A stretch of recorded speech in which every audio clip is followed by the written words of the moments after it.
Good morning, everybody. It's another episode of Intellectually Honest, unedited, uncut. We're going to get right into it. Before we get started, though, y'all know the deal. Go and hit that like button, hit that subscribe button, and most definitely that notification bell. That way you'll be notified every time I drop. And without further ado, we're going to get right into it. I just want to say thank you. I see we picked up a few more subscribers over the break, even though I haven't really been active. I appreciate you guys going back and researching the logs and deciding that it's something you can get down with, and go ahead and sign up and subscribe to the channel. We're trying to keep this thing growing. We almost had 300 subs, which is like I said, I'm still impressed by that. Like I said, I'm literally just, I didn't think that I would get that many subscribers at all. So without further ado, we're gonna get right into it. So the Chicago Bulls, if you've been tapped in any kind of way at all, then you know the Chicago Bulls have been tearing it up. They've been enjoying their life without Lonzo Ball. Then now they sit happily and comfortably one full game ahead of the Brooklyn Nets at the top of the Eastern Conference. So going into this season, there were a lot of questions about the Bulls. There were a lot of questions about the coaching, whether Billy Donovan was actually a good enough coach to maximize this team. What is the max potential of this team? A lot of people were saying DeMar DeRozan and Lonzo Ball signings didn't really move the needle that much. They were saying that, I think one of the dumbest takes I heard was that they're a play-in team at best. They were saying that the Pacers were better. They were saying that the Knicks were better, that the Hawks were better. And here we are. So where are we right now? Where are we right now? The Bulls find themselves currently on a 7-game winning streak, 24-10, and sitting happily, as I said, at the top of the Eastern Conference. Brooklyn Nets are right under them. Milwaukee Bucks are right under them. So all of these teams that everybody was saying would be better than the Bulls, with the Bulls, you know what I mean? Like they were just acting like these guys were just in a whole nother stratosphere than the Bulls. Where are they at, Where are the 76ers? Like I said, it was the 76ers. It was cute at first without Ben Simmons. Oh, see, Ben Simmons is trash. They're better without him. But now where are they at? Barely holding on to a playoff spot down there in the 6th seed, 19 and 16. They're not better without Ben Simmons. They're just not.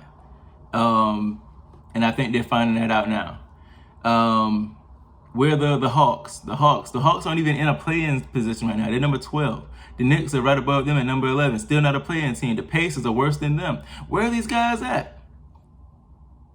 These teams that were supposed to be so much better than the Bulls. I was looking at the roster on some of these teams, and I was like, where are people getting off on thinking that these teams are better than the Bulls, and why? And now that we see how things are playing out, it's just ridiculous, man. It's ridiculous. And you got to pay homage. You got to give respect where it's due, and acknowledge that the Bulls are exceeding expectations. They answered a lot of questions. And one thing that puzzles me, y'all can let me know in the comments if it puzzles you. One thing that puzzles me is the lack of media coverage. Like, man, now I'm not talking about the YouTubers like myself and like, Flight Sports TV or Bull Central or stuff like that. I'm talking about the mainstream media. I'm talking about Fox Sports. I'm talking about, FS1, ESPN, I'm talking about these guys. Because if they were losing, if they were trash, I guarantee you, if the Bulls were trash, you would hear about it. But I don't think people are ready to walk back on all of the horrible takes that they had going into the season. I don't think people are ready to pull back and say, okay, we were wrong, the Bulls are legit. They're still waiting in some world, in some fantasy world of theirs, they're still waiting for the Chicago Bulls to fall off and be the trash team that they predicted that they would be. And that's just not going to happen. They're just too talented. Lonzo Ball is way too good. DeRozan is way too good. Zach LaVine is way too good. They're just, that Bull team is legit. And I think that, like I said, I hope that they start to get more media coverage the closer we get to the halfway point in the season, the closer we get to the playoffs and all that stuff. It's just a great year to be a Lonzo Ball fan, a great year to be a Chicago Bulls fan. So I just wanted to touch on a few things today, as to kind of get back into the groove of this and to get everybody back acclimated to how we do things over here, Intellectually Honest. So first things first, like I said, the Bulls have answered a lot of questions, but with those questions, they also opened up a lot of questions. First question is, are the Bulls actually legit? Like, we know they're good. Like, we know they're great. But are they championship contender great? Or are they Toronto Raptors back when they had DeMar DeRozan great?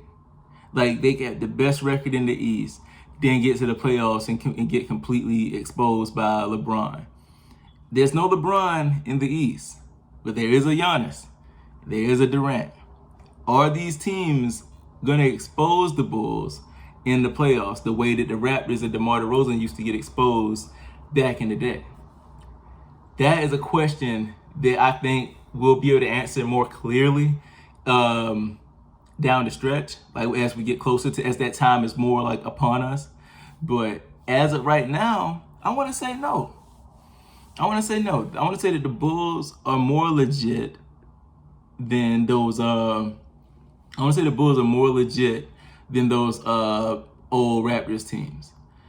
And I'm using them as an example because that's an example of a team that looks so dominant, similar to how the Bulls look so dominant in the regular season, but then when the playoffs come, they get exposed.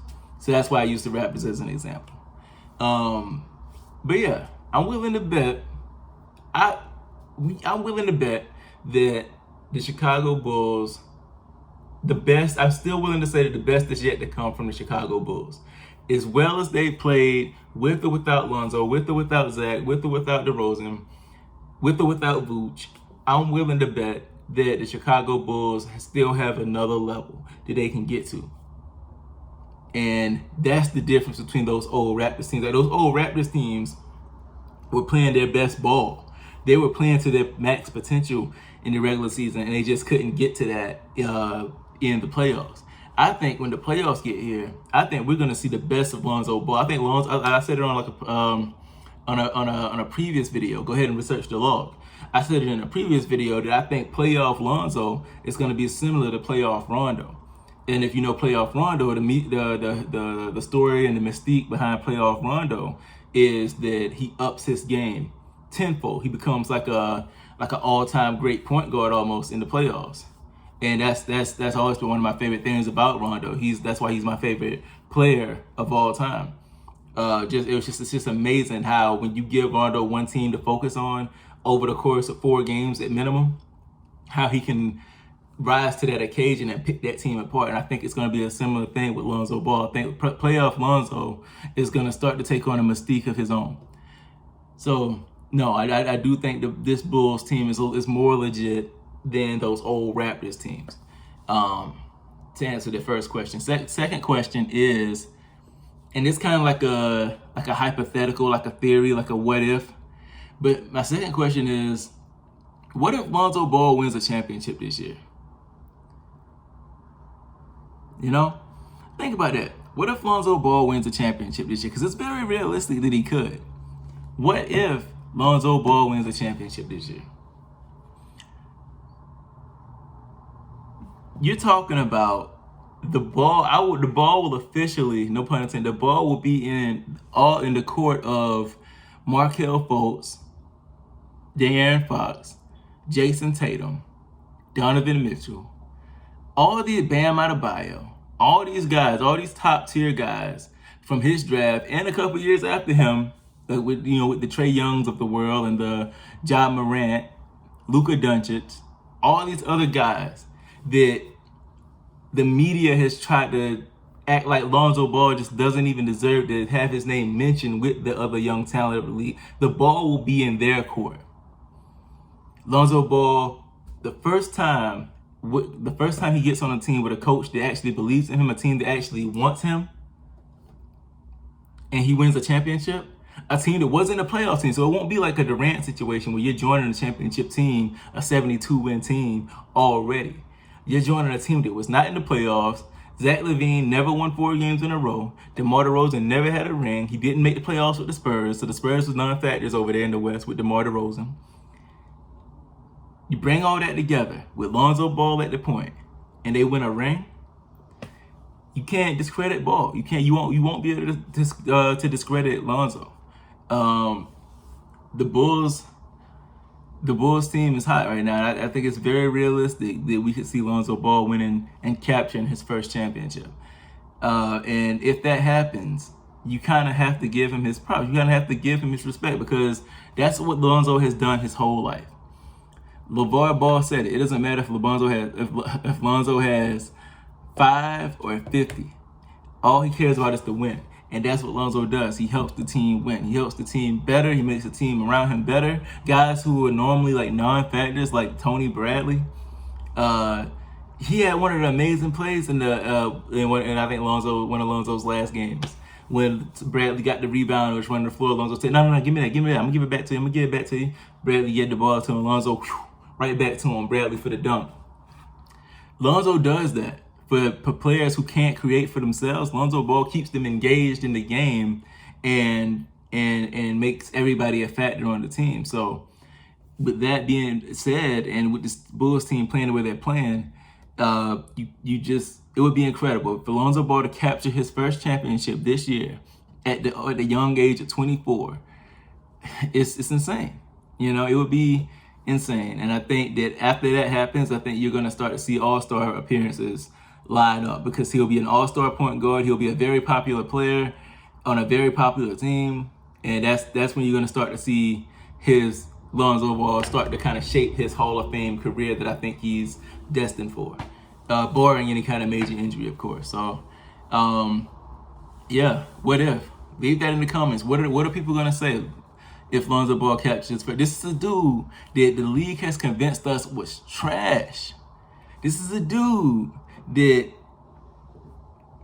Stephen A. Smith kind of threw shade. I never forget this comment, and I know y'all probably remember it if y'all been tapped into Lonzo Ball like that. Stephen A. Smith said he would have loved to see Zion and Ingram with a young Chris Paul, like an elite point guard, because that would have been special. Like, that's like a crazy disrespectful shot thrown at Lonzo Ball, the number 2 overall pick, like just a few seasons prior, who never really got a chance to run an offense. That's just so disrespectful. And it's no coincidence, just to kind of double back, it's no coincidence, I don't think, that the media is not covering this Bulls team. They're still hurt by the Ball family. The Ball family is very, very influential to basketball fans. People who care, who watch the Bulls and watch basketball at all, really, and watch the Ball family. They know that when the VAR came and burst onto the scene, he shook things. And what you're seeing is the aftermath, that people still reeling from the effects of LeVar Ball, which is why guys like Stephen A. Smith and them are reluctant to give any kind of shine to the Bulls, any kind of props or respect to Lonzo Ball and the Chicago Bulls. The only time you really hear about Lonzo Ball is when he plays LaMelo Ball. Other than that, you hear about the Bulls when they go and they slap the Lakers up. They smack the Lakers around, and you hear about them because they got to talk about LeBron. But if Lonzo wins a championship this year, you will no longer be able to do that. So much can change in this season, is what I'm getting at. So much can change just this season. If the Bulls go all the way, and Lonzo Ball has a great performance in the playoffs, which I expect him to have, because Lonzo Ball plays for those big moments, you're talking about the whole conversation changing now. You're talking about Lonzo Ball will be something that Chris Paul is not, which is a champion. And that's something that you'll never be able to take from him. LeVar Ball will officially have been right. Officially. There will be no question. There'll be no, LeVar somewhere saying I told you so. There'll be no like little jokes. LeVar will have been right. Lonzo, his very presence and his very championship ring, Lonzo will be saying, I told you so.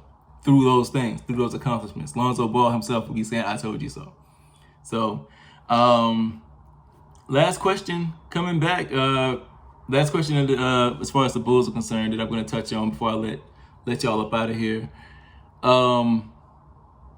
and this is kind of like a weird question. I know the answer to it, but it's just I gotta play devil's advocate a little bit. Are the Bulls better? It's a two-part question. Are the Bulls better without Lonzo Ball? No, I'm not even going to entertain that. I'm not going to entertain that. That's trash. I'm not going to entertain that. My last question is DeMar DeRozan the MVP? And this is a tricky one because I can see how a lot of people are saying that he's MVP. He hit the 2 clutch shots back to back. That's perfect stuff. I don't think he's the MVP, man. Not of the season. I don't think he's the MVP of the league. I think that my MVP is still Steph Curry.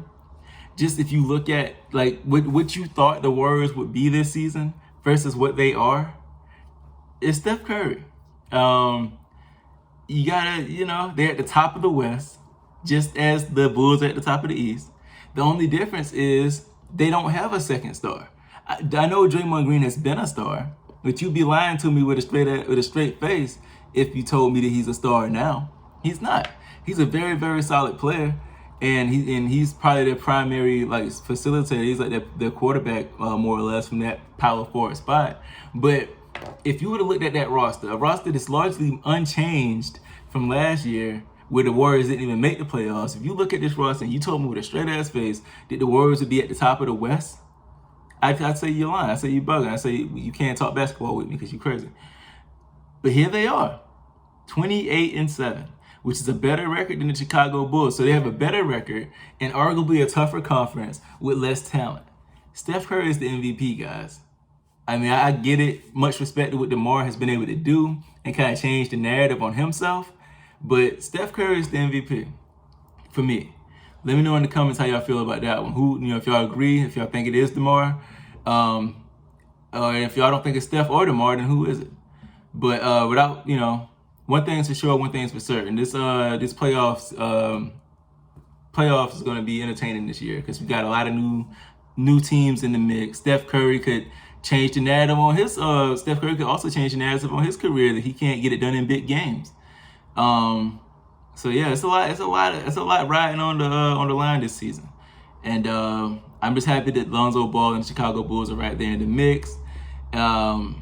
Yeah, great stuff. So without further ado, I'm gonna let y'all up out of here. Go ahead and hit that like button, that subscribe button if you like Bulls content, if you like Celtics content. Hit that notification bell, that way you'll be notified every time I drop. And get active in the comments. If you see my previous videos, I'll be down there going back and forth. So thank you guys for tuning in, and I'll catch y'all in the next episode. All right.